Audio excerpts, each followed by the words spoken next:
Aman dalam lindungan Tuhan. Bersama-sama kita akan berhenti untuk refleksi dan mengisi waktu dan bersekutu dengan Tuhan kita yang baik. Ketika saya memasuki suasana doa, saya berhenti sebentar untuk bernafas secara perlahan. Mengambil nafas panjang secara pelan. Mengambil sikap tubuh yang hormat namun rileks. Memusatkan pikiran, perasaan yang terpecah untuk ditenangkan utuh menghadap hadirat Tuhan.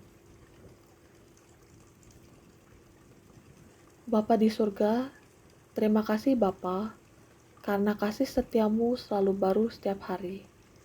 Terima kasih karena Engkau adalah Tuhan yang tidak pernah terlelap, yang selalu menjagai hidup kami di dalam anugerah-Mu.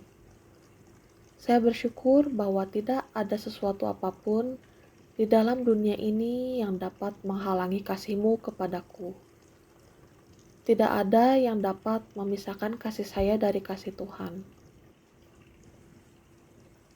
Saat ini saya memilih untuk teduh dan bergabung dengan pujian bersama seluruh orang kudus di dalam firman Mazmur 27. Aman dalam perlindungan Tuhan. Dari Daud. Tuhan adalah terangku dan keselamatanku. Kepada siapakah aku harus takut? Tuhan adalah benteng hidupku. Terhadap siapakah aku harus gemetar? Karena ketika penjahat-penjahat menyerang aku untuk memakan dagingku, yakni semua lawanku dan musuhku, mereka sendirilah yang tergelincir dan jatuh. Sekalipun tentara berkemah mengepung aku tidak takut. Sekalipun timbul peperangan melawan aku, dalam hal itu pun aku tetap percaya. Satu hal telah kuminta kepada Tuhan, itulah yang kuingini. Diam di rumah Tuhan seumur hidupku, menyaksikan kemurahan Tuhan, dan menikmati bait-Nya. Sebab Ia melindungi aku dalam pondok-Nya pada waktu bahaya. Ia menyembunyikan aku dalam persembunyian di kemah-Nya. Ia mengangkat aku ke atas gunung batu.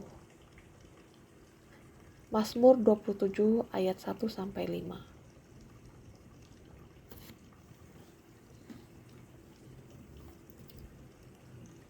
Ketika aku merenungkan firman-Mu di dalam Mazmur 27, mata rohaniku terpikat dengan kalimat, kepada siapakah aku harus takut? Mengapa aku harus takut jika ada Tuhan? Aku tahu bahwa aku sering menghadapi pergumulan dengan ketakutan. Aku takut orang lain melukai aku. Aku takut menghadapi bahaya.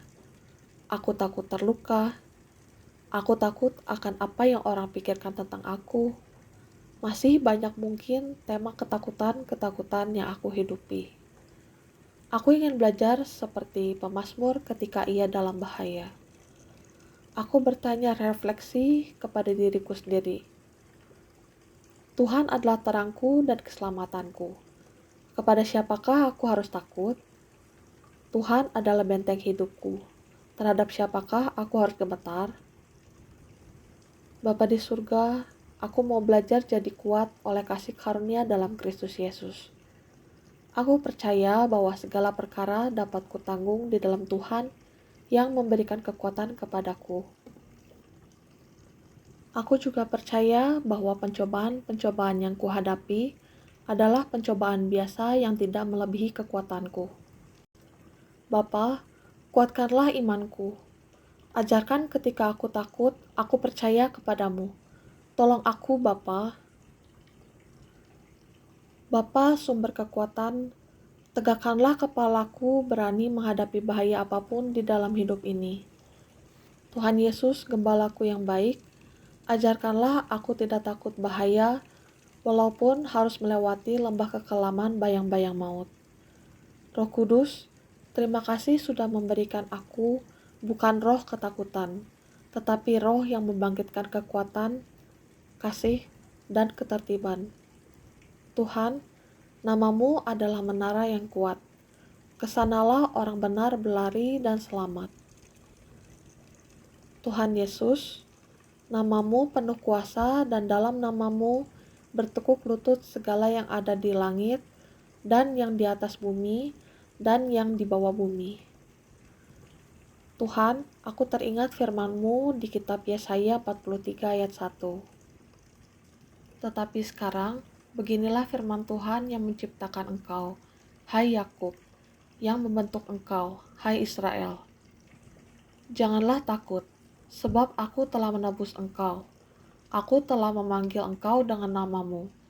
Engkau ini kepunyaanku. Tuhan Yesus, Tuhan Maha Kuasa yang hidup, aku teringat peristiwa ketika ada orang yang kerasukan setan di daerah Gerasa. Orang itu kerasukan roh jahat legion yang berarti banyak setan yang merasuknya. Hidupnya tidak ada pengharapan.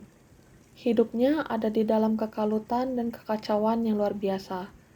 Tetapi bukan selamanya anak-anak Tuhan akan hidup dalam kesesakan. Engkau datang ke kuburan itu.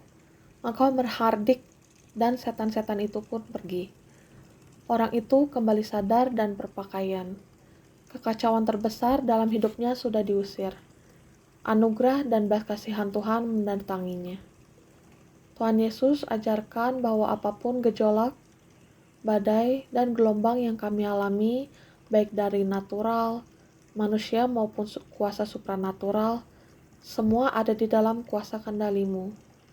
Engkau Tuhan atas alam, dan Tuhan atas segala yang di langit dan yang di bumi. Tidak ada kuasa yang melebihi Engkau. Engkau Tuhan Sang Pencipta dan Sang Pemelihara, dan Engkau menopang alam semesta ini dengan firman-Mu yang penuh kekuasaan. Terima kasih Tuhan untuk anugerah-Mu. Karena anugerah-Mu, aku akan kuat di dalam Tuhan, di dalam kekuatan kuasa-Nya. Kaulah bagiku tempat berteduh. Kaulah perisai dan benteng teguh. Sukacitaku kekal dalam-Mu. Kuasa surgawi, Engkau kuasaku. Haleluya. Amin.